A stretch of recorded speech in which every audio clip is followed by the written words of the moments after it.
قال ومن كفر فأمتعه قليلا ثم أضطره إلى عذاب النار وبئس المصير. وإذ يرفع إبراهيم القواعد من البيت وإسماعيل ربنا تقبل منا إنك أنت السميع العليم ربنا واجعلنا مسلمين لك ومن ذريتنا أمة مسلمة لك وأرنا مناسكنا وتب علينا إنك أنت التواب الرحيم.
والسلام على أشرف المرسلين سيدنا ومولانا محمد وعلى آله وصحبه أجمعين وبعد فإن أشرف الحديث كتاب الله وخير الهدي هدي محمد صلى الله عليه وسلم وشر الأمور محدثاتها وكل محدثة بدعة اللهم إنا نسأل اللهم علمنا ما جهلنا وهي Tuhan ajarlah kepada kami kau yang kami masih jahil Wadakirna ma nasina dan tolong ingat, tolong kami mana perkataan yang payah dipaham daripada mulutku. Yafqahu qawli supaya orang ramai dapat memahami kata-kataku. Rabbi yassir wa la tu'assir, wahai Tuhan tolong mudahkan segala kerja. Inna Allahumma la sahla illa ma ja'altahu sahlan. Wahai Tuhan tidak ada yang mudah kecuali kamu yang memudah-mudahkannya. Wa anta taj'al hasna sahlan, dan kamu boleh menjadikan tanah yang tinggi ini menjadi padang landai. Bismillahirrahmanirrahim. Para hadirin semua dan kawan kita. Kuliah yang kita nak sambung hari ini ialah kita mula daripada surah baru. Surah Al-Munafiqun, surah yang 63. Walaupun ada lagi ayat masih berbaki di surah At-Taghabun, kita baca dulu. Idza ja'akal munafiqun, kemudian bila kita tafsir kita sambung balik. Baik, a'udzu billahi minasyaitonir rajim. Bismillahirrahmanirrahim. Idza ja'akal munafiqun qalu nashhadu innaka la rasulullah wallahu ya'lamu innaka la rasuluh wallahu yashhadu innal munafiqin lakathibun ittakhadhu aymanahum junnah fasaddu an sabilillah innahum sa'a ma kanu ya'malun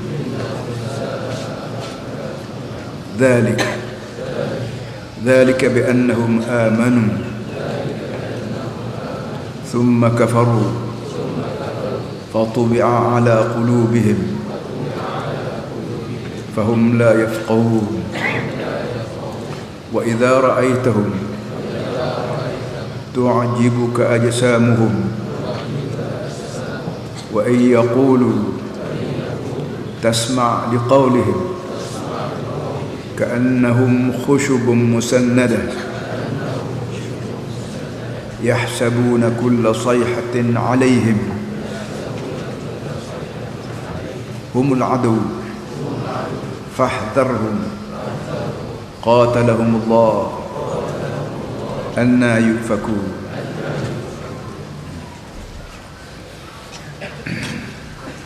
Kita balik pada akhir surah minggu lepas kerana ada lagi ayat yang masih berbaki.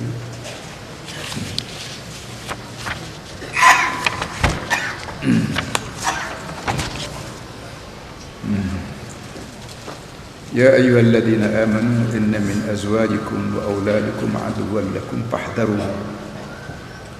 Ayat yang ke-14, hujung daripada surah At-Taghabun minggu lepas.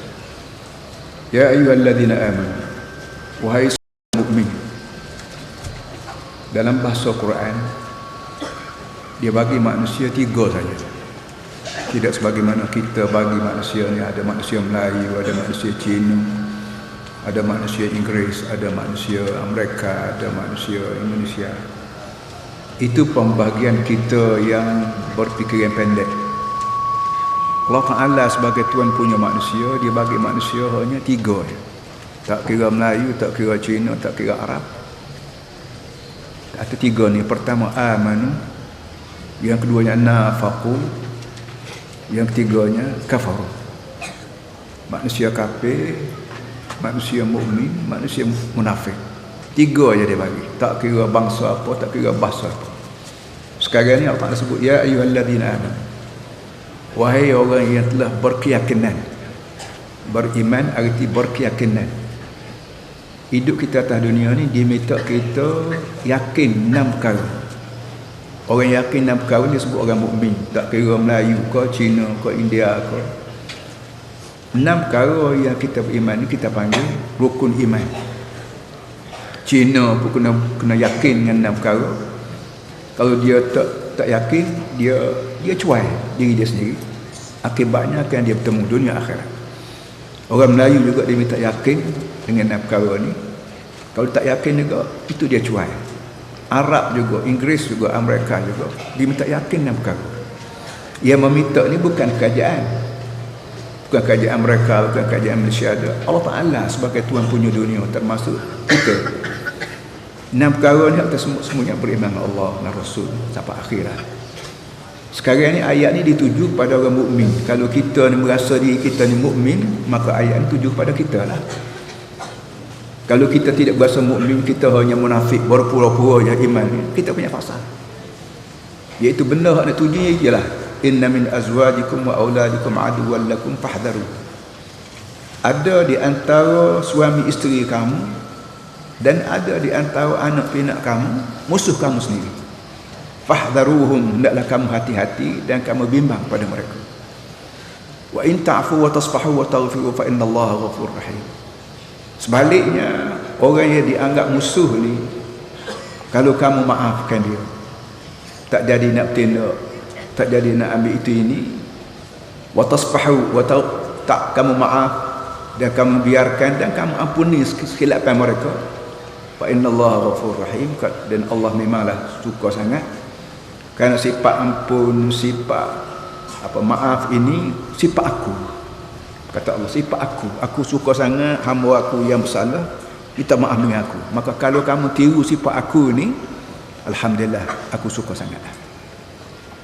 Kesimpulan ayat ni iaitu kita semua ni memanglah tak ada orang yang tidak berumah tangga, tak ada orang yang tidak bersuami isteri. Kerana suami isteri ini merupakan makan minum orang syarat kita. Nasi makan minum kita, air makan minum kita, dan rumah tangga yang kita panggil seks sekarang ni keperluan kita. Tak ada manusia boleh, laki-laki yang boleh hidup tanpa isteri, dan tak ada perempuan yang boleh hidup dengan tidak ada laki-laki. Kalau hidup juga pun hidup dalam keadaan tak damai, gelisah. Satu. Yang keduanya masalah juga anak isteri. Dia sikit lagi dia sebut lagi anak isteri, harta benda. 3 perkara: suami isteri, harta benda, anak benda. Ini jadi keperluan hidup manusia. Tak ada siapa diajar pun kita ni nak kahwin, kita nak kahwin. Tak ada siapa dia suruh pun kita cari harta, tapi kita nak cari harta. Tak ada siapa suruh pun kita nak cari anak cucu, tapi kita cari. Ini tabiat manusia yang tidak diajar-ajar, tidak disuruh-suruh, tapi manusia sendiri nak benda. Tuhan kata tak apa. Boleh. Memang aku buat kamu dan buat beserta dengan kamu ini naluri sifat manusia nak kepada harta, sifat manusia nak pada anak isteri, sifat pada manusia nak pada suami isteri. Cumanya yang aku minta ialah mesti buat mengikut peraturan yang aku nak. Kerana dunia ni bukan hak kamu, tubuh kamu pun bukan hak kamu, harta benda pun tidak hak kamu, hak aku. Tubuh badan kamu tu hak aku buat, aku beri pada kamu, jaga dengan betul, manage, kita panggil apa namanya, susun dia, apa namanya, susun dia, atur dia dengan betul. Betul tak betul ni bukan kira mu, kira aku. Kerana aku ni Tuhan yang membuatmu semua. Jadi boleh yang demikian aku nak beritahu kepada kamu, harta yang kamu cari walau bagaimana banyak sekalipun tak apa, asalkan kamu sedar bahawa ada di antara harta ni yang menjadi musuh kamu, ada di antara anak pinak kamu sendiri yang menjadi musuh kamu. Oleh itu fahdharuhum, hendaklah kamu hati-hati. Jangan nampak harta, asal nampak harta pungut semua, ambil semua, halal ke haram pedulilah, asal penuh mulut, asal penuh poket. Tak betul. Benda ni akhirnya akan menjadi bahan bakar bagimu sendiri. Kamu setuju tak setuju bukan kerja kamu, itu kerja aku. Kamu hanya hamba. Sama ada mu ni Melayu, kau Cina, kau kaya, kau miskin, kau pandai, kau bijak, kamu hamba, koli aku. Sebab koli mesti turut toke. Aku ni toke kamu. Allahu Akbar. Pagi-pagi belum pada mentari naik, dia kita telah diseru oleh muadzin. Allahu Akbar. Allah yang terbesar, Allah yang terpenting, dah dipasok masuk dalam kepala, dalam telinga, dalam kalbu, supaya kita sedar bahawa Allah ni adalah akbar, yang terbesar, yang terpenting, yang terutama. Kalau benda tu yang terbesar, kita mestilah patuh, mesti jaga. Jadi oleh yang demikian, bila Allah Ta'ala ni sifat diri dia terbesar dan kita pun yakin bahawa dia yang maha besar, yang terbesar, maka bila dia sebut ada harta yang kamu cari itu jadi musuh kamu sendiri. Kerana harta yang kamu cari ni kadang-kadang harta haram, judi, rasuah, tipu, tak bayar hutang, tak sempurna janji. Ini semua harta-harta begini walau bagaimana banyak sekalipun, aduwwal lakum, jadi musuh kamu. Yang mencerita benda ni bukan cikgu kita, bukan ibu bapa kita. Allah sendiri mencerita pada kita berdasar pada dia ni Ar-Rahman Ar-Rahim. Tuhan yang amat murah lagi amat kesian belah. Aku kesian padamu kerana ujung jatuh kamu ni ada syurga dan neraka. Aku bimbang takutmu masuk neraka. Kamu dia berkeriau daripada masyarakat. Jadi belum daripada kamu sibuk nak balik semula ke dunia, aku dah beritahu awal-awal. Beringat sikit. Tidak semua harta manfaat berlaku. Ada harta yang menjadi musuh. Dan kita dengan mata lena kita atas dunia, kita tengok orang yang berkuasa, harta banyak. Presiden Amerika, presiden Filipina, kita ambil sekitar kita, kaya, mati dah. Punya dia kayanya, punya dia khianat pada negara kita, negara dia, sampai rakyat dia sendiri tak benar mayat dia balik semula ke negeri.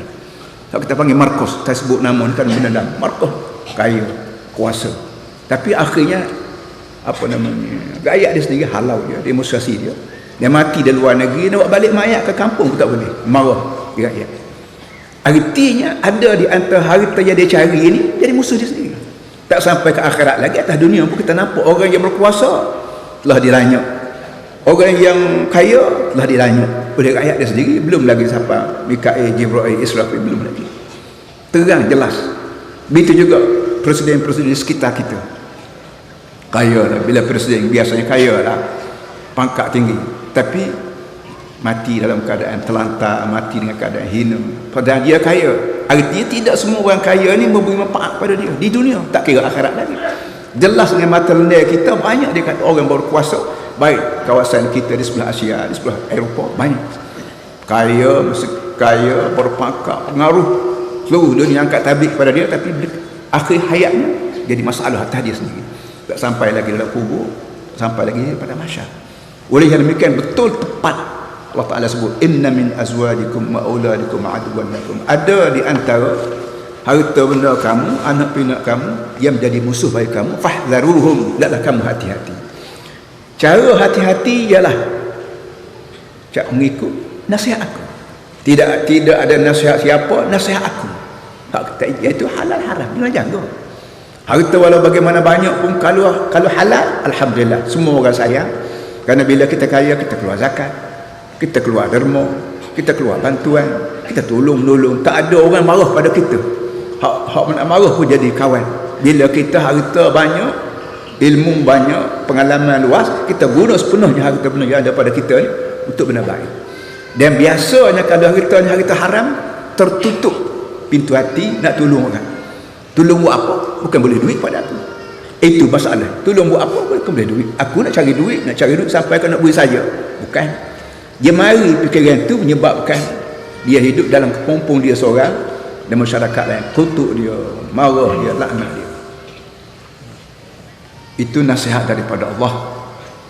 Wa in ta'fu wa tasfahu wa taghfiru fa innallaha ghafurur rahim. Kalau sekiranya kamu maaf kesilapan orang lain, katakanlah kita bertengkar dengan orang, kita berbalah dengan orang, berperang dengan orang, tahu-tahu kesilapan kita, maka kita maaf.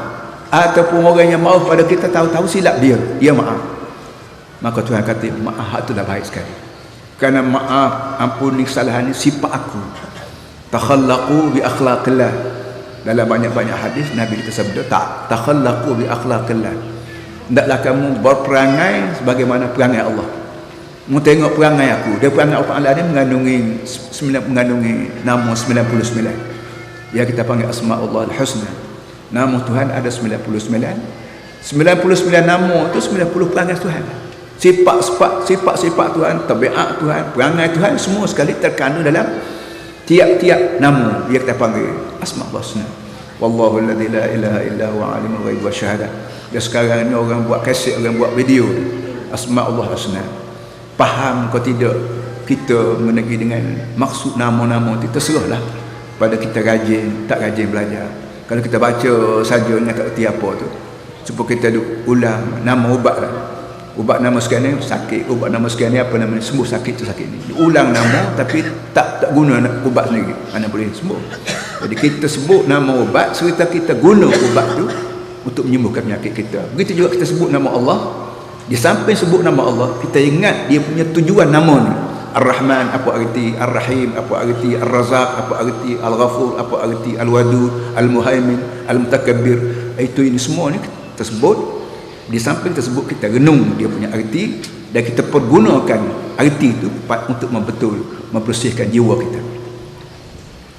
Innama amwalukum wa auladukum fitnah. Sekali lagi Allah Ta'ala sebut, ulang benda tadi. Innama amwalukum wa auladukum fitnah. Hak ni, ayat ni walaupun nampak berulang tapi cara dedahnya lain-lain. Innama, sesungguhnya. Innama dalam bahasa Arab maknanya adatu hasrin. Sesungguhnya segala harta kamu dan segala anak pinak kamu, anak cucu kamu, fitnatun, dugaan. Fitnah dalam bahasa Melayu pun guna perkataan fitnah, tapi bahasa kita Melayu ni guna fitnah dalam bentuknya sempit, dia punya lingkaran. Asal makna fitnah ni dugaan. Kerana asalnya fatana dhab benar. Bila tukang mah ambil cincin kita, bentuk cincin masuk dalam api, dia bakar. Bukan bakar nak menyaksakan cincin, tidak, tapi nak mengeluarkan dia punya karat. Nak tahu mah ni mas 10 ke, mas 9 ke suasa. Kadang-kadang kita pakai besi, perak, tapi celup dengan warna emas, maka orang berasa emas. Hakikatnya besi dicelup dengan warna emas. Kita pakai warna emas tapi hakikatnya perak. Bila kita bakar api mengikut kaedah tukang emas, nampak oh perak makcik, ini besi makcik, ini itu makcik. Jadi tukang emas bila bakar cincin kita, subang kita dalam api itu bukan nak menyaksikan emas, nak tahu emas ni emas 10 ke, emas 9 ke besi ke suasa ke. Maka dia guna sistem bakar, ketuk, akhir sekali keluar habis kalau karat-karat. Allah Ta'ala kata, aku buatmu ya manusia, aku buat kamu dengan nak coba mu turut aku ke mu melawan aku. Turut lawan ini nak menentukan kita ni jenis mukmin kau jenis kafir kau jenis munafik. Allah Ta'ala beri pada kita harta benda dan anak bini. Beri harta benda ni nak tengoknya halal masuk harta ni halal ke haram. Kalau masuk harta benda dengan cara haram, masuk poket kita, rasuah kita terima, rompok pun kita terima, asalkan masuk poket, maka kamu dah kalah dalam dugaan. Arti kamu tidak bertuhan kepada aku, tapi bertuhan pada hawa nafsu. Hawa nafsu mu nak harta, mu cari harta, halal haram tak peduli. Hawa nafsu mu nak puas seks, maka jumpa perempuan zina, rogul. Maka semua ni tanda kamu kalah dalam fitnah aku, dalam cobaan aku. Bila kita coba anak kita, coba pelajar kita, coba kawan kita, kita dapat tahulah dia ni kawan sebenar ke kawan tidak. Kenapa? Kita sengaja buat tinggal duit atas meja, kita masuk dalam, dia pubuhlah poket. Kawan tapi masuk dalam poket. Kita telah duga dia kalah dalam dugaan kita. Kenapa? Dia tak setia kita. Dia ambil duit kita, dia hutang tak bayar. Allah Ta'ala supaya manusia puas hati dia ni ahli neraka ke syurga, bukan kerana Allah Ta'ala, bukan kerana dia sendiri. Dia beri pada kita harta melalui perniagaan, melalui pertanian, melalui jadi ni. Waktu dapat harta ni kita mesti tanya dulu halal ke haram. Pegawai kerajaan, orang politik, peniaga, petani, nelayan, buruh pekerja, semua ni mempunyai, semua sekali minat cari harta. Saya cari harta, tuan-tuan cari harta, tapi hak harta masuk saya ni orang politik. Saya boleh gaji ke, allowance ke buat claim tak betul. Kadang-kadang kita tak ke mana-mana pun, tapi kita buat claim kerajaan, dapat duit juga. Orang nak dakwa kita tak boleh kerana kita orang besar. Panahlah kita telefon sana, telefon sini, telefon pejam mata sebelah misalnya nanti. Ya, surat khabar baru sibuk sekali. Bila kita buat begitu, arti kita kalah dalam dugaan Allah. Kerana kita tidak bertuhan kepada Allah, bertuhan kepada nafsu. Tahu dah Allah Ta'ala marah, tapi kita buat juga kerana memenuhkan nafsu kita. Maka kamu sudah kalah. Nampak sangat kamu ni bukan emas, tapi besi. Comanya dicelup dengan air emas. Nampak kita orang baik, nampak kita jadi wakil rakyat, nampak kita jadi DO, nampak kita jadi ketua polis. Nampak tu macam orang baik. Mana boleh kita jadi wakil rakyat kalau orang jahat? Tetapi dalamnya perangai hudu. Mana boleh jadi ketua polis, jadi ketua kerajaan, jadi ketua negara kalau kita jahat. Tapi dengan sebab di luar tu nampak comel, tu kata baik, pakaian bagus, orang hormat, orang tabik, atas kepala baru kita ni ada bintang, ada entah apa, ada bulan, ada bintang apa semua sekali. Jadi benda-benda begini Allah Ta'ala minta pada kita bahawa bila nampak harta, jangan ingat benda ni nikmat saja. Kena anggap dia ni fitnah, cobaan. Allah nak coba aku dengan harta, halal ke haram. Allah nak coba aku dengan perempuan, nikah ke zina. Allah nak coba aku dengan laki-laki, nak tahu suami ke ataupun apa semua sekali. Ini benda-benda begini kena ada dalam kepala kita bahawa sebanyak mana yang ada depan kita ni fitnah, dugaan. Kita berdepan dengan tes cawan pun kita ingat, tes cawan yang aku nak bayar duit halal ke duit haram. Kalau duit halal semua, dengan airnya, dengan daun tehnya, dengan gulanya. Kalau duit yang kita nak bayar tes cawan ini dengan duit haram, dengan duit rasuah, dengan klaim duit kerajaan tak betul, dengan ambil hutang orang janji nak bayar hari ni tapi tak bayar juga kerana nak minum teh, kerana apa, maka teh tu jadi haram semua. Air yang kita minum pun haram, gula yang ada dalam teh pun haram semua sekali. Bila haram arti perut hanya kenyang, tapi akhirat kelak kita kebuluran. Ingat jangkau panjang hidup kita ni bukan berhenti setakat lubang kubur, berhenti sampai daripada mahsyar. Hak berhenti sampai kubur, sampai lubang kubur saja ni, ini fikiran singkat, fikiran duniawi, dunia saja. Orang Islam ni bukan berfikir setakat dunia, tapi berfikir sampai ke dunia, sampai ke lubang kubur, sampai ke dalam kubur, sampai daripada mahsyar. Barulah kita nak panggil Melayu Muslim yang mukmin. Kalau tidak begitu, kita ni hanya Melayu Muslim saja tapi tidak mukmin. Akhirat tanggungjawab kita. Innama amwalukum wa auladukum fitnah. Sesungguhnya bukan main-main aku nak sebutkan manusia. Semua harta benda kamu dan semua anak pinak kamu fitnatun, cobaan. Dia dikit dia dengar begitu bahasa susah. Makin belajar makin susah. Makin belajar makin celaru. Tak usah belajar. Tak sah. Tak usah belajar, tak sah. Tapi syaratnya kalau boleh buat bawah nilai. Kita sendiri buat bumi lain, buat dunia lain, buat langit lain. Jangan menapas dengan udara Allah. Jangan bergerak dengan sendi tulang Allah. Jangan minum air Allah Ta'ala buat. Jangan makan walau sebiji nasi pun Allah Ta'ala buat. Jangan makan buah-buah Allah Ta'ala buat. Jangan semua. Barulah kita boleh, bila kita begitu, kita buat bumi sendiri, buat langit sendiri, buat udara sendiri, buat air sendiri, buat matahari sendiri, buat segala-gala sendiri. Kemudian kita iklan, aku Tuhan sekarang, kerana aku buat bumi lain, buat langit lain. Kalau tak boleh begitu, saya cakap salah. Jadi mau tak mau kita kena akui bahawa ya, aku adalah hamba-Mu ya Allah. Bila hamba juga, hamba qoli barah, aku ni barah-Mu ya Tuhan. Dan orang yang paling benar-benar menjadi barah Allah di muka dunia ni ialah Nabi Muhammad sallallahu alaihi wasallam. Dia nabi, tapi dialah orang yang benar-benar menjadi barah, menjadi qoli Allah Taala. Apa saja yang Allah Taala suruh, dia buat semua. Apa saja Allah Taala larang, dia buat, dia tinggal semua. Kalau ada tersalah sikit tak betul, cepat-cepat Jibril mari tegur. Jibril mari tegur, minta betul Muhammad, hak betul yang begini. Hak ni tak menang Muhammad, betul yang begini. Jadi bila Nabi kita meninggal dunia sallallahu alaihi wasallam, maka dia telah tinggal satu peraturan hidup yang kita panggil agama, benar-benar betul. Salah sikit Jibril mari tegur saja.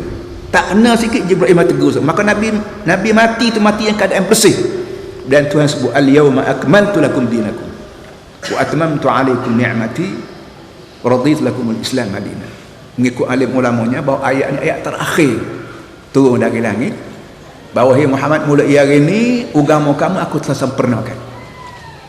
23 tahun Allah Ta'ala pera Nabi Muhammad untuk membentuk agama.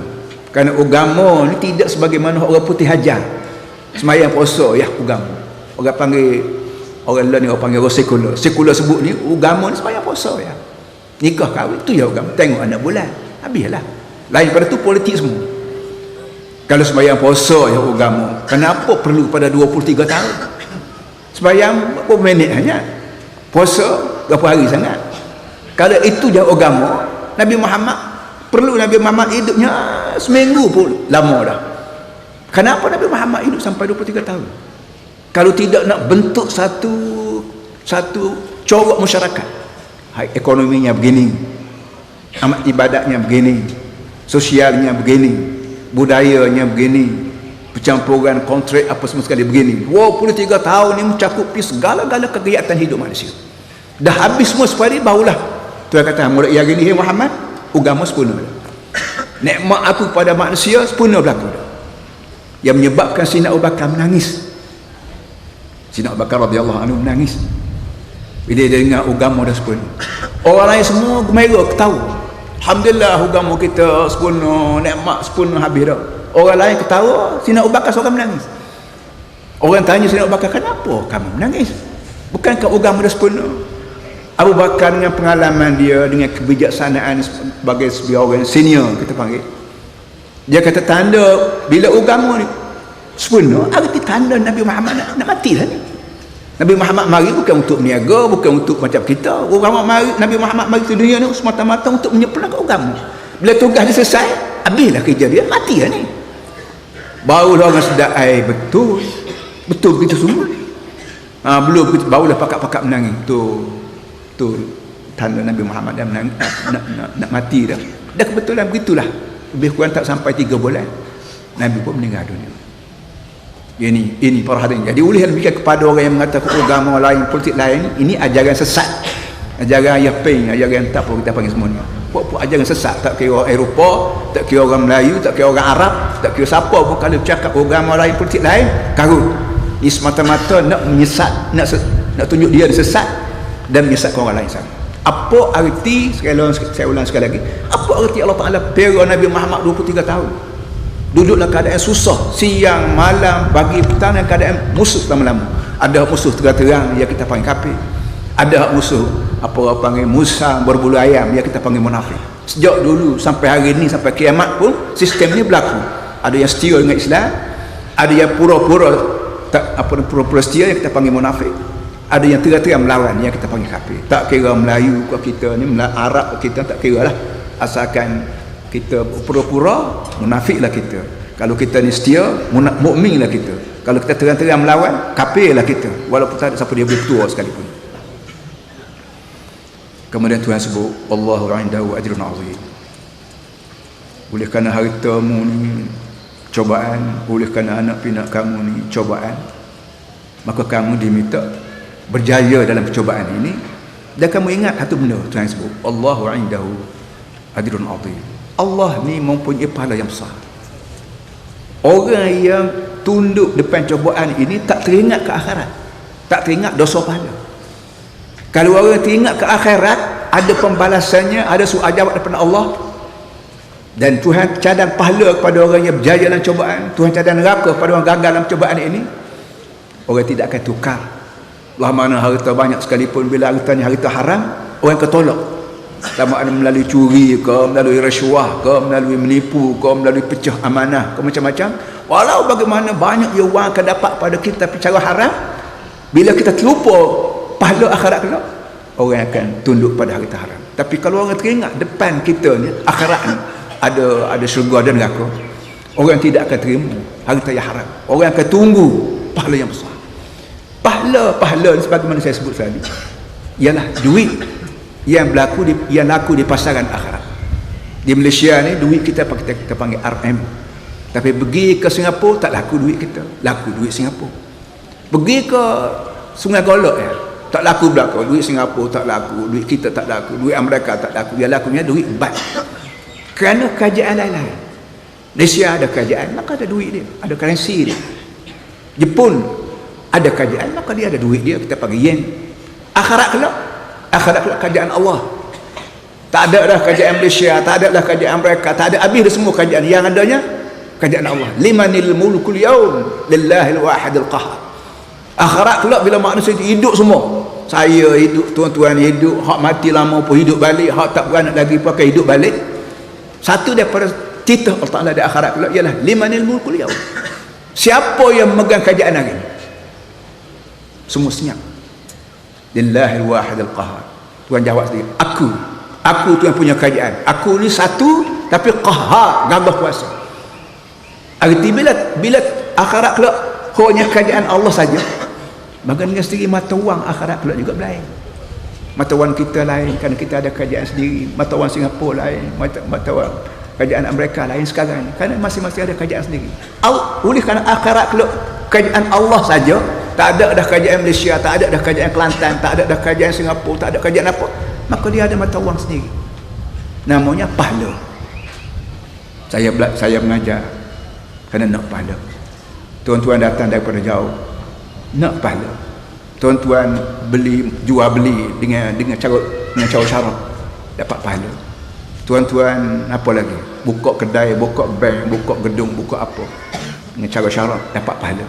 Duit pun dapat, pahala pun boleh. Duit untuk urusan sekarang ni, pahala untuk urusan akhirat. Ingat hal ni satu, wallahu indahu ajrun azim.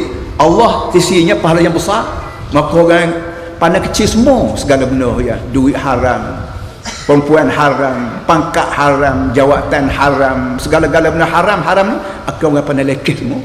Kerana kita yakin satu masa kelak aku akan depan dengan syurga sebagainya. Ini yang menyebabkan perempuan isteri Firaun. Tuan-tuan tahu dalam Quran sendiri sebut Firaun ada isteri. Nama dia nama Memah, kau nama Timuh Kebiar kata. Firaun ni pera Nabi Musa. Nabi Musa ni anak angkat Firaun. Sejak kecil lagi atas riba lagi. Isteri Firaun kita panggil Permaisuri lah. Permaisuri Firaun ni pera. Bila dia besar, Allah Ta'ala lantik dia jadi Nabi. Berdakwah. Orang yang pertama dia dakwah je lah. Bapa angkat dia sendiri, Firaun. Tapi Firaun menolak. Kerana Firaun rasa Musa ni nak cabar kerajaan aku. Apa dan tukhrijukum min ardina bisihtikum. Kamu ni nak ambil singgahsana. Kamu ni mari ni nak rampas kerajaan aku. Maka Firaun tolak sampai kepada buru daripada bumi Mesir sekarang. Tapi isteri Firaun yang dia dengar dakwah Musa ni, dia merasa betul, maka dia beriman dengan Nabi Musa. Dan dalam Al-Quran sebut ada doa daripada isteri Firaun, Rabbi apa nama ni, wa imra'at fir'aun wa imra'at fir'aun rabbi ibni li 'indaka baitan fil jannah wa najjini min fir'aun wa 'amalihi wa najjini minal qaumidh dhalimin. Tuhan getus gazet doa isteri Firaun, permasalahan Firaun dalam Quran. Rabbi ibni li 'indaka baitan fil jannah. Wahai Tuhan, tolonglah buat untuk aku sebuah rumah dalam syurga. Seorang perempuan yang menjadi permaisuri raja sejak daripada tahun berapa lagi. Dia merasa risau, kalau aku turu anak angkat aku Musa ni akhirat kelak duduk bangsa aku di bawah khemah aku ni ke tengah padang. Apa dia minta, ya Allah Tuhan aku, kalau boleh membuatlah sebuah rumah khusus untuk aku. Wa najini min fir'aun wa amali. Hai Tuhan, tolong lepaskan aku daripada perangai suami aku Firaun dan segala aktiviti dia. Biarlah Firaun suami aku, tetapi aktiviti dia ni jangan terlibat dengan aku. Aku turu anak angkat Musa, dia nak lawan, dia nak bunuh, dia nak sabotaj, dia punya pasal, jangan libat dengan aku. Wa najini min fir'aun wa amali. Tolong lepaskan aku, jangan libat aku ni daripada Firaun suami aku sendiri wa amali, dia semua aktiviti dia. Wa najini minal qaumidh dhalimin. Hei Tuhan, barang-barang gerak-gerik kaum zalim jahat, menteri aku, DO aku, polis aku, askar aku, yang suami aku perintah supaya melawan Musa, minta maaf, jangan menjadi libat dengan aku. Aku nak buat apa tak boleh, kerana aku isteri orang tak boleh buat. Ini kita panggil nak panggil Sri Kandi ke, nak panggil pahlawan negara ke, nak panggil apa ni orang panggil first women ke, katalah apa semua sekali. Tapi yang pentingnya seorang perempuan dia hiduplah istana, hiduplah sebuah mewah. Bila terbuka pintu hati dia nak terima ajaran Musa walaupun ditentang oleh suami dia sendiri, maka dia turun. Alangkah manisnya, alangkah perlu kita renung sekejap kalau ada di antara wanita muslimat kita yang ada di sini hak tak mari hari ni, hak tak beranak lagi, hak mati dah, tak apa boleh buat. Berfikir benda begini, bahawa masalah kita hidup atas dunia ni betul-betul bergantung dengan Allah. Lebih lagi masalah hati. Tuhan buka pintu hati kita, terbuka. Tuhan tak buka pintu hati walaupun semaya hajat, walaupun hari tawar, walaupun apa, tak terbuka.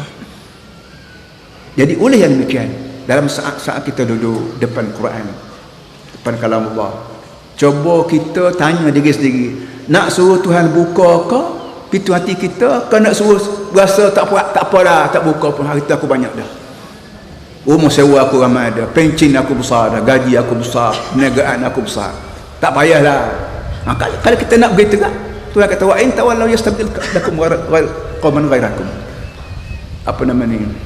Mana-mana orang yang rasa nak ke kiri, Tuhan kata aku beri peluang dia pergi ke kiri. Mana-mana orang nak ke kanan, aku beri peluang pada dia turun kanan. Terserahlah pada ikhtiar dia fikir dia sendiri. Hanya Tuhan kata wallahu inda wajhun azim. Allah memang mempunyai pahala yang besar yang nunggu kamu. Kalau kamu tunggu hak aku akhirat kelak, walau kamu tolak beribu juta sekali harta haram, tak apa, aku ganti dengan pahala. Tapi kalau kamu berpada rasa padan nak harta haram, boleh, tak ada apa, fadal sela, tak ada apa-apa, akhirat kelak jangan diharap dapat pahala. Tanya tepuk dada, tanya iman. Fattaqullaha mastata'tum wasma'u wa ati'u wa anfiqu khairan li anfusikum. Akhir sekali Tuhan beritahu kepada kita, nasihat pada kita, fattaqullaha mastata'tum. Hendaklah kamu semua takwa pada Allah. Takwa. Agak-agak jemaah begini, bila sampai waktu jemaah nanti, semua surau di seluruh dunia, masjid seluruh dunia, diwajib oleh Allah ke atas khatib, atas pembaca khutbah disebut ayuhan nas ittaqullah. Pergilah negeri mana, negeri China yang ada masjid, di London, di Inggeris dia ada masjid, di Amerika ada masjid, tiap-tiap hari jemaah diminta, diwajibkan ke atas khatib sebut ayuhan nas ittaqullah. Semua manusia, depan aku ni raja ke, rakyat ke, pengayuh beca ke, jutawan ke, perak ke, semua sekali, ittaqullah. Nak berhati-hati dengan Allah. Ittaqu kita panggil takut. Kalau kita ubah makna sikit, berhati-hati. Kerana orang takut ni biasanya berhati-hati lah. Takut kuman, takut selsema, takut miskin, takut kena tangkap, takut tak lulus. Semua kita hidup dalam keadaan berhati-hati, bimbang, takut kena itu kena ini. Sebagaimana kita bila gerung seperkara itu kita berhati-hati, dengan Allah lah yang lebih mustahak kita gerung. Kerana hidup kita ni, kita hidup atas dasar nikmat dia. Kita boleh menapah, bukan apa? Nikmat Tuhan. Bukan kerana kita makan. Makan ni ikhtiar saja. Kalau makan ni boleh menapas, kalau kita makan ubat boleh menapas, tak matilah orang kaya ni. Kerana orang kaya ni tak ada makanan, tak ada ubat, tak ada itu ini. Tapi mati juga. Menunjukkan di samping kita makan, di samping kita jogging, di samping kita jaga gaya hidup gaya sehat, kita panggil sekarang ni, campur tangan Allah juga bersama. Jadi oleh yang demikian, bila hidup kita ni bergantung di atas campur tangan Tuhan, kena beringat ni dua perkara ya. Buat hak dia suruh, tinggal ada dagang. Sama ada kita ni orang politik ke, sama ada kita ni orang perak ke, sama ada kita ni sore rumah ke, sama ada kita ni nama suami ke, sama ada apa saja kerja kita, beringat dengan Allah. Kan tak ada kerajaan di muka dunia boleh lawan Allah. Tak ada ekonomi di muka dunia boleh melawan Allah. Tidak ada pangkat, tidak ada pengaruh di muka dunia boleh melawan Allah. Melawan Allah. Jadi dengan sebab tu tak sudah juga dengan beringat dengan Allah. Hak inilah beza di antara golongan beragama dengan golongan yang tidak beragama. Hak golongan agama yang nak panggil ekstrim ke, nak panggil teror ke, nak panggil beganah, katalah. Hak golongan hak tidak beragama nak panggil sekular ke, nak panggil komunis ke, nak panggil demokrasi, katalah. Yang pentingnya hidup kita atas dunia ni mesti takwa pada Allah. Itu benda ya. Beringat apa ni, buat hak dia suruh. Sama ada dari segi akidahnya, kita akidah sebagaimana Allah Ta'ala nak. Sama ada ekonominya, sama ada ibadatnya, kita buat sebagaimana dia Allah Ta'ala nak. Sama ada ekonominya, kita buat harta benda sebagaimana Allah Ta'ala nak. Ingat 4 perkara saya sebut dan Nabi Muhammad sebut. Itu bila manusia bangun daripada kubur, tak berganjak 2-3 tapak daripada kaki kubur, lubang kubur, kecuali mari selalu 4 soalan. Pertama, nak soal mengenai dengan umur. Yang kedua, soal mengenai dengan tenaga. Yang ketiga, mengenai dengan harta benda. Yang keempat, mengenai dengan ilmu pengetahuan pengalaman. Ni 4 perkara ni bulat-bulat mari pada Allah. Terletak atas kita pandai tak pandai manage, tak pandai mengurus umur kita daripada akhir balik sampai mati. Membuat apa untuk aku? Tenaga yang aku beri pada kamu, tenaga mata, tenaga telinga, tenaga otak, tenaga sendi, mau buat apa untuk aku? Harta benda dari mana kamu datang, apa kamu buat? Dan akhir sekalinya umur, apa ni, ilmu pengetahuan. Ilmu pengetahuan, sama ada kamu di dulu universiti, sama buta huruf, semuanya ada ilmu semua padan-padan dengan keadaan kita. Pun kamu buat untuk aku ni, kamu buat apa untuk dengan ilmu yang ada pada aku untuk aku? Ini 4 perkara ni biar paku sama dalam kepala kita. Kita di bandar tu, naik ke darat, semua sekali biar ada. Kita di pejabat, kita di market, kita di masjid, kita di mana-mana, biar ada semua 4 perkara ni. Boleh ke boleh ke tak boleh, aku nak jawab dengan betul akhirat kita. Betul tak betul ni mengikut ajaran Nabi Muhammad. Nabi Muhammad ni Nabi pun kita boleh panggil, Rasul kita panggil, cikgu pun kita boleh panggil, mak bapak pun kita boleh panggil. Barang apa yang keluar daripada Nabi, bila kita turut betul, selamat akhirat kita. Kita buat tak serupa dengan Nabi, tak selamat akhirat kita. Tak kira kita ni jutawan ke, raja ke, king ke, queen ke, kena duduk situ, barulah kita panggil kita takwa pada Allah. Mastata'tum fattaqullaha mastata'tum. Naklah kamu takwa kepada Allah sekuasa kamu. Sekuasa. Sebanyak mana yang kamu boleh, kamu buat. Takwa pada Allah tidak ada had. Sebab tu kita ada orang kampung, kita ada pak leban, kita ada wali, kita ada nabi. Hak nabi tak boleh kita nak tiru, tak boleh kita nak sampailah belajar sampai jadi nabi, tak boleh. Kita ibadat yang sampai jadi nabi, tak boleh. Tapi bawah pada nabi yang kita panggil siddiqin, syuhada, salihin, hak ni boleh kita buat sepenuh. Jadi oleh demikian, fattaqullaha mastata'tum. Naklah kamu takwa pada aku sekuasa kamu. Kamu buat lebih, untung kamu akhirat kelak. Kamu buat kurang, kamu punya pasal. Sebab tu surah kita baca minggu lepas dia panggil surah At-Taghabun. Hak dulu sikit pada surah hari ini, nama surah At-Taghabun. At-Taghabun Kelantan panggil bertewah, berlomba. Hidup kita atas muka dunia ni, Allah Ta'ala beri peluang sepenuh supaya kita berlomba-lomba. Lomba cari pahala, lomba cari jadi orang saleh, lomba jadi orang hamba Tuhan yang abrar ke, yang wali ke, yang apa, pandai-pandai kita lah. Jangan sekali-kali kita berlomba untuk duniawi saja, lupa ke akhirat. Itu kita punya masalah. Allah Ta'ala beri peluang pada kita supaya berlomba menjadi orang baik. Dari segi mulut, tutur kata baik, fikiran baik, ekonomi baik, budaya baik. Baik tak baik sebagaimana saya sebut tadi lah. Betul atau tidak dengan garisan yang tinggal oleh Nabi kita Muhammad SAW. Walaupun bercanggah dengan Eropah, walaupun bercanggah dengan mana sekalipun, asalkan betul dengan Allah Ta'ala, maka baiklah kita. Fattaqullaha mastata'tum. Hendaklah kamu takwa pada Allah sekuasa kamu. Tapi itu hak itu hak positifnya. Hak negatif kita panggil hak berhenti. Hak Tuhan larang tak ada sekuasa kamu. Hak larang sama sendak kita panggil. Tak ada benar hak Tuhan larang apa kita buat separuh-separuh. Tak ada. Apa saja hak Tuhan larang berhenti semua.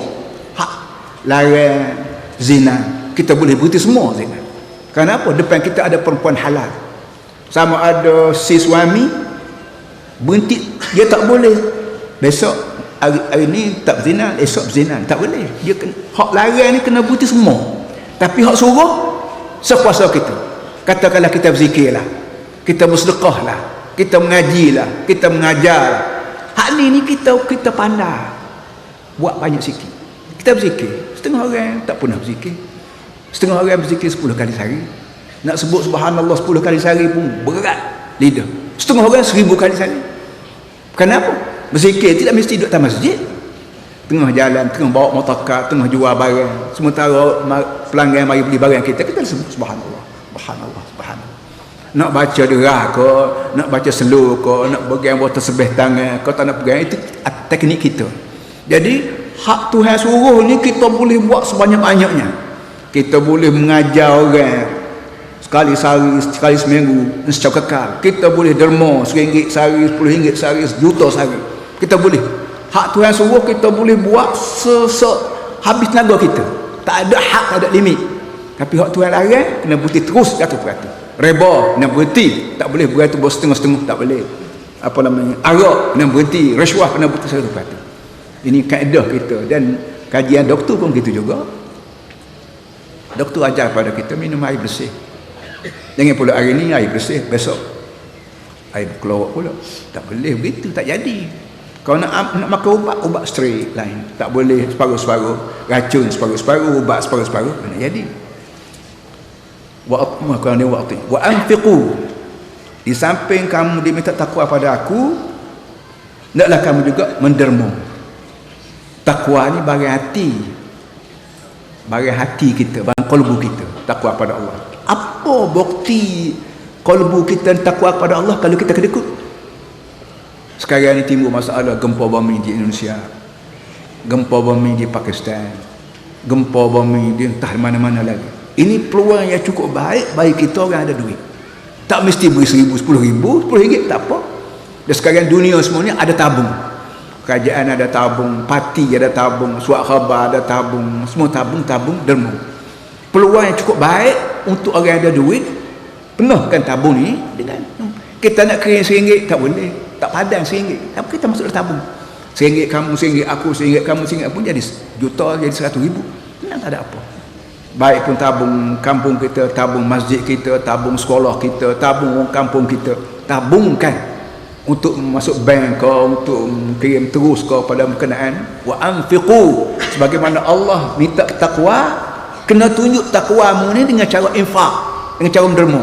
Kalau kita ni orang alim, mengajar bagus, semayang bagus, tapi kedekut, tak nampak bukti bahawa kamu takwa pada Allah bila sampai ke peringkat menderma.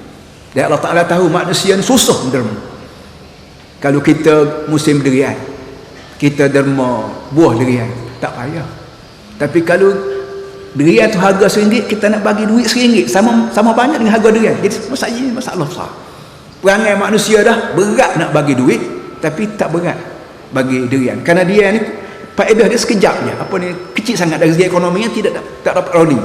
Tapi duit nak beli beras boleh, nak beli ubat boleh, nak kahwin boleh, nak cerai boleh. Duit ni banyak, pasak 1,000 kata orang Perak. Kalau ada orang Perak hari ni, faham tak? Pasak 1,000. Durian ni, kita nak beli durian dengan beras, nak jual duit, nak tukar dia dengan beras boleh lah, tapi orang tertentu. Tapi duit ni kemana saja pun gunanya, sebab terpayah bagi manusia nak guna duit. Hak guna barang tak apa, tapi anfiqu ni biasanya duit, sama ada duit, sama ada emas, sama ada perak, apa semua sekali kita diminta beri. Ni perintah Allah. Mu ni hamba aku Tuhan kamu. Dengar aku nak perintah kamu sebagai qoli, sebagai boros, sebagai hamba. Anfiqu, naklah kamu derma khairan li anfusikum.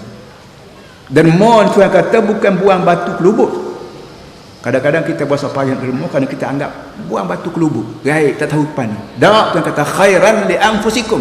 Benda ni kebaikan, cagagan hidup diri kamu sendiri. Akhirat kelak kamu pergi jari 10. Kamu tak bawa air setitik pun, tak bawa beras biji pun, tak bawa kain senai benang pun. Lepas tu nak makan apa akhirat? Makan khairan, makan derma kamu. Apa saja kamu derma, dialah khairan, kebaikan baik kamu. Akhirat kelak aku timbul balik. Banyak mana kamu beri duit ni, aku timbul balik. Ni Muhammad, ni Fatimah, duit kamu ni derma dulu. Derma pada fakir yang tak ada harapan fakir boleh balas balik, kamu beri juga. Derma pada anak yatim yang kamu tak ada harapan anak yatim boleh balas budi kamu beri juga. Benda ni akan timbul balik di akhirat. Ini jaminan aku. Tak percaya pada aku, habislah. Wa man yuqa syuha nafsi. Dan mana-mana orang boleh jaga kedekut diri, fa ulaika muflihun. Inilah orang benar-benar berjaya dalam hidup. Tubuh manusia ni, saya sebut tadi, bukan saja Allah Ta'ala buat buah pinggang, bukan saja Allah Ta'ala buat limpa, bukan saja Allah Ta'ala buat jantung, bukan saja Allah Ta'ala buat aurat saraf. Dia buat juga tabiat. Kita panggil naluri, tabiat kedekut. Kedekut ini sejak daripada kecil lagi. Anak-anak kita kecil-kecil, umur setahun 2 tahun, dia pegang biskut tangan, bila mari abang dia letak belakang. Budak kecil dah reti, dah letak biskut di belakang dia. Siapa dia ajar? Tak ada siapa dia ajar, tapi biat dia, biat Allah Ta'ala beri. Benda ni melekat sampai tua. Benda budak kecil tak apalah, dia tak ada taklif, tak ada bebanan apa. Tapi bila sampai akhir balik, kalau kita tak didik anak kita yang kedekut sejak kecil lagi, kita kata berilah abang, ni kakak, ni mak saudara, berilah. Kita didik daripada kecil lagi supaya dia pandai memberi. Dan buku-buku psikologi diajar pada kita, sekali-sekala bila makan nasi beramai-ramai begitu, kita kena didik anak kita supaya dia jadi pelayan. Ni bawa, hak ni beri khabar, hak ni berikan. Biar anak kita ni sekali-sekala bergilir apa, jadi pelayan, jadi jokaka kata Kelantan. Supaya kita nak ajar dia supaya tidak kedekut. Kalau dengar khabar kata ada budak mari di luar pintu, ambil barang ni, bawa pergi. Ni kawan kamu mari duduk di luar pintu, bawa benda ni, bawa air ke, bawa buah durian ke, bawa uduku, supaya anak kita ni biasa dengan memberi dengan cara lagu tu. Sifat kedekut boleh hilang sikit-sikit, dan benda ni akan jadi melekat sampai tua. Sampai tua pun tidak ada sifat kedekut, kerana ibu bapa pandai didik cara praktikal, cara teori apa semua sekali. Dia kata wa man yuqa syuha nafsi. Mana-mana orang yang selamat daripada dikuasai oleh kedekut dirinya, ulaika humul muflihun. Ulaika, maka mereka itulah, mereka itulah al muflihun, orang yang berjaya. Ulaika, mereka itu, mereka itu, 2 kali ulang mereka itu. Tuhan nak sebut semua manusia nak pada kejayaan, tapi kejayaan ni berubah-ubah, belalai mengikut keadaan pada pahaman manusia. Aku nak sebut orang yang benar-benar berjaya ni ialah orang yang tidak dapat menyelamatkan diri daripada tabiat kedekut. Kedekut harta, kedekut ilmu, kedekut titik peluh, kedekut pengalaman, kedekut pemikiran. Semua yang kedekut ni tak berjaya. Walaupun harta banyak, pengaruh luas, tapi kalau kedekut, gagal dalam hidup dia. Kerana hidup ni tadilah berpanjangan dari dunia dalam kubur pada mahsyar. Situ baru tamat riwayat pada mahsyar, bukan masuk kubur tamat riwayat, tidak. Itu dia. Akhir sekali Tuhan sebut lagi, in tuqridullaha qardan hasanan yudha'ifu lakum wa yaghfir lakum wallahu syakurun halim. In tuqridullah, kalau kamu sanggup beri hutang pada Allah. Tengok bahasa yang digunakan oleh Allah. Allah turun Quran dari langit nak suruh manusia terima Quran ini. Tapi dengan sebab Quran ini ataupun Islam ni payah nak masuk dalam hati perut manusia, kerana bercanggah dengan nafsu, maka Allah Ta'ala guna bermacam-macam teknik untuk membolehkan manusia ni terima. Satu daripada ialah Allah Ta'ala tahu manusia kedekut. Bagaimana cara supaya manusia tidak kedekut? Maka Tuhan kata, ginilah, beri butang pada aku. Beri butang. Derma ni, bila kita beri derma, arti kita beri butang pada Allah. Kalau kawan kita minta nak berhutang, kadang-kadang kita tengok dia ni miskin, tak maulah, tak bayar. Tapi kalau tengok dia ni kaya, perangai bagus. Kalau dia nak RM10, kita kata cukup kan RM10 ni, dia 20 tak apa. Kita selalu murah hati depan orang yang perangai baik nak berhutang, orang yang kaya nak berhutang. Allah Ta'ala kata, aku ni perangai baik, enggak, aku Allah kan. Aku nak tipumu, masalah apa aku? Dan aku ni kaya. Kaya tak kaya ni, lillahi ma fis samawati wa fil ardh. Hak aku belaka langit bumi. Bumi pun hak aku, langit pun hak aku, alam sekitar pun hak aku. Maka tak nak beri hutang lagi pada aku, tak ada lah orang yang sama nak beri. Ini cara, gaya, bahasa dari segi psikologi cukup baik untuk nak pujuk manusia kedekut supaya tidak kedekut berdasar pada aku ni Tuhan yang maha kuasa, yang maha kaya, yang maha baik, yang maha segala-galanya. Maka tak nak beri hutang lagi, habis dah ikhtiar kamu masuk neraka lagi, ikut mu nak punya pasal. In tuqridallaha qardan hasanan. Kalau kamu sanggup beri hutang kepada aku dengan cara beri derma, yudha'ifu lakum, aku berjanji nak bayar lebih pada kamu. Dan kita semua tahu dalam Islam al-hasanatu bi'asyrati amsalih. Sekali kita buat kebajikan akan dibalas 10 ganda. Paling kurang, paling minimumnya apa nama ni, tak kira banyak mana, paling sikitnya 10, paling banyak sampai 700 lebih. Terletak atas ikhlas tidak ikhlas. Bila kita beri derma, arti kita simpan dalam tabung akhirat. Bila simpan tabung di akhirat dulu, sampai di akhirat tidak mesti simpanan ni ada. Ini masalah pula satu lagi. Kita beri derma, arti kita simpan dalam tabung akhirat. Harap kita nak ambil semula waktu sampai di akhirat. Tapi betul kau simpanan kita dapat diterima semula? Terletak dari atas, pandai tak pandai jaga. Kalau simpan duit haram, akhirat kelak kosong, zero.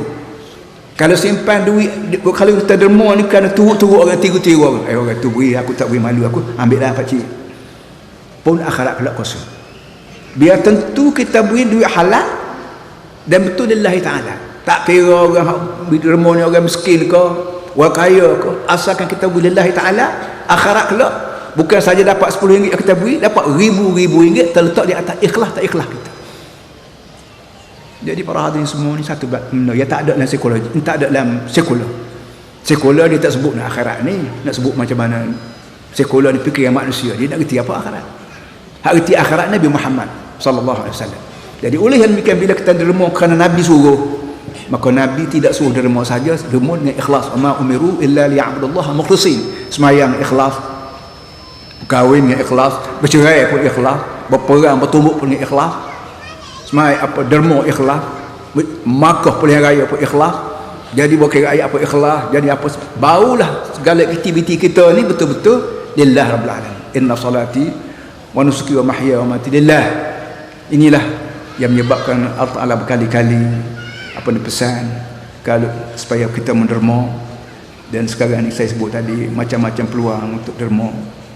Apa nama ni, ada gempa buminya baru-baru ni kita tengok, kumpulan Hamas daripada Palestin datang ke negeri kita. Peringkat kerajaan pun dia berjumpa, peringkat kita ni Kelantan pun dia jumpa. Punya jahatnya Amerika dan Israel ni sampai dia perintah semua bank-bank di muka dunia ni tutup akaun. Jangan buka akaun untuk Hamas. Punya celakanya manusia-manusia kafir ni sampai ke peringkat nak mematikan, nak tajwid. Tajwid mana nak pelapar. Biar orang Palestin lapar, mati semua, lepas tu baru dia menyembah aku, dia minta maaf dengan aku. Ini cerita yang disebut tamadun, yang disebut demokrasi, tapi hakikatnya binatang buas. Sebab tu Tuhan kata, berilah derma. Bila kamu beri derma, artimu beri hutang pada aku, dan aku berjanji bayar balik akhirat kelak dengan berlipat ganda lagi. Wa yaghfir lakum, di samping aku bayar balik, aku ampun dosa. Ampun dosa ni satu benda yang tak boleh orang lain buat lain pada Allah. Mak bapak nak ampun dosa anak tak boleh. Anak nak ampun dosa mak bapak tak boleh. Kerajaan nak tolong ampun dosa rakyat tak boleh. Rakyat nak tolong ampun dosa kerajaan tak boleh. Qoli nak tolong ampun dosa bos tak boleh. Bos nak tolong ampun dosa tak boleh. Yang boleh ampun dosa hanya Allah. Dan satu daripada cara aku ampun dosa kamu ialah kamu derma. Peluang yang diberi, derma ni bukan borang sekeping Tuhan beri pada kita. Derma sini. Apa ni? Derma. Dan aku berjanji bayar balik dengan berlipat ganda serta janji ampun dosa. Di akhirat kelak depan kita ada syurga, tempat yang paling bersih. Mana boleh orang yang manusia yang belum orang dengan dosa dapat syurga. Mesti bersihkan kita daripada dosa. Macam-macam dosa, dosa akidah tak betul, dosa. Ekonomi tak betul, dosa. Semayang tak betul, dosa. Cari harta tak betul, dosa. Dosa terlalu banyak, maka cara nak ampun dosa ialah apa yang kita panggil derma. Satu daripada cara ni. Wallahu syakurun halim. Tuhan kata aku ni suka sangat ucap terima kasih pada hamba aku yang tu kata aku. Syakur. Kita panggil bersyukur. Syakur maknanya terlalu amat suka ucap terima kasih pada hamba aku yang tu kata aku. Tengok Allah Ta'ala, dia buat kita. Bila kita buat benda-benda dia kata terima kasih. Kita derma. Nak boleh ke derma ni kita noreh getah. Siapa dia buat batang getah? Dia. Siapa dia buat susu dalam kulit getah? Dia. Segala-gala dia apabila kita jual dapat duit, kita derma, dia kata terima kasih. Terima kasih macam mana? Bukan segala-gala hak dia semua. Tapi Allah Ta'ala punya berjuruh, punya baiknya, nak tarik perhatian kita ni, dia kata terima kasihlah yang buat aku. Kamu sanggup derma. Sedangkan derma tangan hak kita pergi menoreh, tangan dia buat. Buti mata yang kita nak tengok pisau menoreh itu, buti mata dia buat. Kaki yang kita guna masuk dalam kebun, masuk istik, dia buat. Segala-gala dia semua, tapi sepatutnya tak payah terima kasih dah. Tapi Allah Ta'ala punya sifat syakur. Terima kasihlah kamu guna segala-gala sifat yang aku beri ini untuk keredaan aku. Terima kasih, syukur. Halimun. Halim kita panggil lemah lembut. Betul kalau tidak terjemah lemah lembut ni perkataan halim tu Allah alam. Tapi sementara jumpa bahasa lain, kita guna bahasa lemah lembut. Halim makna lemah lembut. Walau bagaimana jahatnya manusia ni, bila satu hari dia nak taubat, nangis-nangis, isak-isak taubat, aku terima. Aku ni lemah lembut, tidak prongos, tidak panik, tidak putus angin, tidak. Segala manusia perangai dengan aku, walau bagaimana kufur, walau bagaimana syiriknya, bila sampai masa dia terbuka pintu hati, dia sujud pada aku, dia minta maaf pada aku terima. Kerana aku ni bukan perongoh tak tahu pasal tidak. Aku ni perongoh ada peraturan dia. Tepat aku perongoh. Tepat aku lembut, aku lembut. Jadi bila mu datang tu benar, tinggal rumah, mari masjid, tinggal rumah, pergi ke surau, sujud, letak dahi yang begini sekali cantik, begini comel ni, sanggup letak dahi atas bumi, aku terima. Dan kita di Malaysia, kita sujud atas kapet. Sujud atas kapet tu ada pula sejadah pula. Malah bertepuh dahi dengan tanah. Benda ni melampau. Sujud sebenarnya atas tanah. Waktu Nabi kita Muhammad SAW wujud dulu, tak ada kapet, tak ada sejadah, tak ada apa. Sujud atas pasir. Dan kita merasa puas hati sekali-sekala kalau kita sujud atas batas kita. Sekali-sekala coba semayang tepi jalan. Kita peladang misalnya, pak tani. Kita semayang atas batas kita bercedung, pak kita apa. Coba sujud sekali. Biar lekat pasir dahi. Dahi hak kita bangun pagi basuh dengan air, bosok dengan sabun, dengan lotion dengan apa, kita hugung kepala kita. Kita hampak kepala kita atas tanah lillahi ta'ala. Allahumma laka aslamtu wa bika amantu wa alaika tawakkaltu ilaika anabtu wa bika khasamtu. Dalam banyak-banyak nama Nabi ialah wa bika khasamtu. Itu aku sanggup balas orang kanamu. Balas dengan orang ni, Tuhan pun marah, balas. Tengkar dengan orang. Tapi bila siapa kau fikir berbalas ni kerana Allah, tidak kerana nafsu, tak apa. Wa bika khasamtu, dengan sebabmu aku sanggup bertengkar dengan orang. Aku bertengkar dengan pak saudara aku Abu Jahal, aku bertengkar. Pak saudara aku, daging darah aku, tapi aku bertengkar kerana musuh lawan syirik, musuh lawan aku lawan. Walaupun mak bapak aku, walaupun apa aku lawan. Tapi Salman Farisi daripada Iran, aku buat kawan. Suhaib Ar-Rami daripada Rom Azenti, aku buat kawan. Bilal Habashi, orang Habasya daripada Afrika, rupa hitam, rambut berkotak, miskin, tapi aku buat kawan. Kenapa? Dia dengan aku serupa, sama-sama menunggu. Tapi dah mak bapak aku lawan aku, dan aku ni bukan Bukan orang kampung biasa. Nabi yang kamu nanti sendiri lawan juga. Kau lawan balik. Jadi kita siapa kau pergi kat tu kau tidak, wallah alam lah. Para hadirin semua, ajak hati nak sambung. Tapi letih dah saya pun. Berhenti sekat tu dan belum pada berhenti. Itu biasalah. Kalau kita doa kepada Allah Subhanahu Wa Taala. Supaya ulang balik tadi, iaitu minggu depan tak ada. Di masjid saya pun tak ada. Di sini pun tak ada. Semua pun Kedah semua. A'udzubillahi minasyaitonir rajim. Bismillahirrahmanirrahim. Alhamdulillahi rabbil alamin wassalatu wassalamu ala asyrafil mursalin sayyidina wa maulana Muhammad wa ala alihi wa sahbihi ajma'in. Allahumma rabbana zalamna anfusana wa illam taghfir lana wa tarhamna lanakunanna minal khasirin. Rabbana wa tub 'alaina innaka at-tawwabur rahim. Allahumma salli wa sallim wa barik ala Muhammadin an-nabiyil ummi wa azwajihi ummahatil mu'minin wa dhurriyyatihi wa ahli baitihi kama sallaita wa sallamta wa barakta ala Ibrahim وعلى آل إبراهيم في العالمين إنك حميد مجيد. Oleh kerana anak saya dituduh menjadi ketua militan Malaysia, maka kita doa, Allahumma alaika biman zalamana, wahai tanggungjawab kamu terhadap orang zalim pada kami. Allahumma alaika biman khanana, wahai Tuhan tanggungjawabmu terhadap orang khianat pada kami. Allahumma alaika biman hataka hurmatana, wahai Tuhan tanggungjawabmu terhadap orang buat cabul kehormatan kami. Allahumma rudda kaidahum ala nuhurihim, wahai Tuhan tolong lipat balik segala khianat mereka naik atas batu kepala mereka sendiri. Wa badid syamlahum, minta hancur bukan pakatan mereka. Wa zalzil aqdamahum, minta goyang kepada diri mereka. Wa sallit alaihim kalban min kalab, tolong lepaskan anjing-anjing kamu menguasai mereka. Allahumma kama alantal hayy Daud wa tusakhir jibal Sulaiman alin qulubahum lana.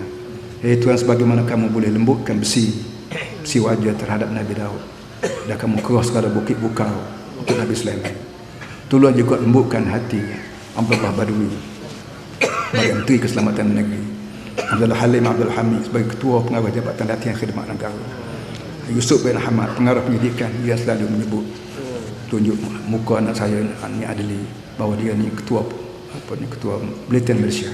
Tolong buka pintu hati dia, ataupun kamu tolong jadikan hati mereka batu keras, tak tahu, tak takutkan neraka, dia tidak nak pada syurga kamu.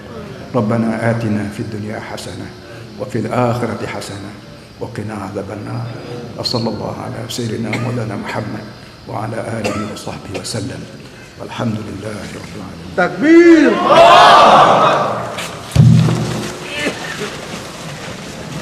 Meninggal tahun itu pun pada waktu liburan dengan ustaz sekolah ni kata nak ujak dia dekat ustaz Amin dan ustaz Amin.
那达成台北已经有马洋在广义的上面那个讲的他的领导。Guru sia-sia lah ajar ni lah. Ajar ni kita kan mesti ada kerja.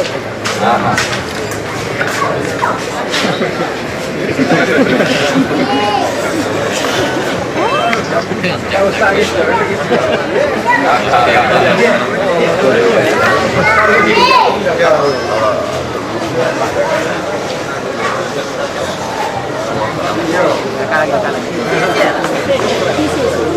Sia-sia ni. Ini wanti. Ya jemur. Dia nak guru bantu dia. Terima kasih.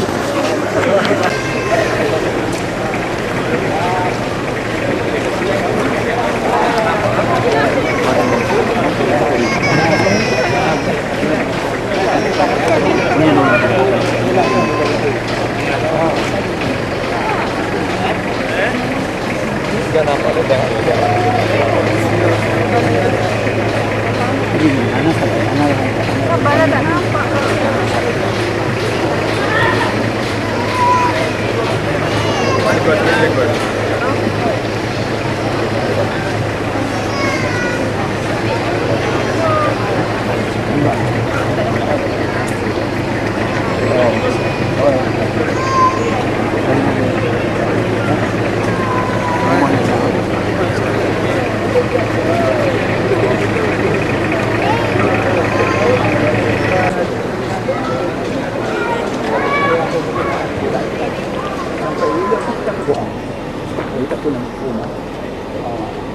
Jadi tidak test terus itu juga ke...